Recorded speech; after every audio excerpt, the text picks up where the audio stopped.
छु है रड्डी भयो नि छ्या मेरो फेरि जहिले रड्डी हुन्छ के भयो फेरि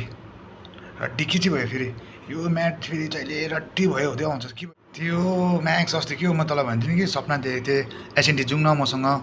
त्यो रातो ब्यागको यस्तो सपना देखेको थियो भन्थेँ नि अन्त के भयो के रड्डी जाउँ भने त मानेनस् त्यहाँदेखि म एक्लै लाग्थेँ होइन एसएनटी गइदियो मजाले एकछिन बसेर सोच्दै थिएँ होइन मैले कहाँ देखेको थिएँ यो ब्याग सपनामा यस्तो यस्तो सोच्दै थिएँ कि सोच्दा सोच्दै टक्कै त्यो चिक्स आउँदै रहेछ हो क्या मजा आएको थियो होइन त्यहाँदेखि मैले सोचेँ होइन आज चाहिँ यसलाई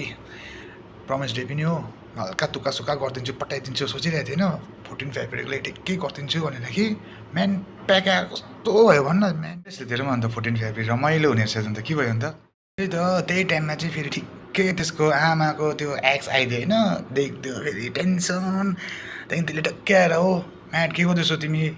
को यो अरे के भनिदिनु अन्त मेरो साथी हो भनेको छैन हो तिमीले अस्ति प्रमिस डेमा यस्तो उस्तो प्रमिस गर्छु भन्दै थियो अब के हो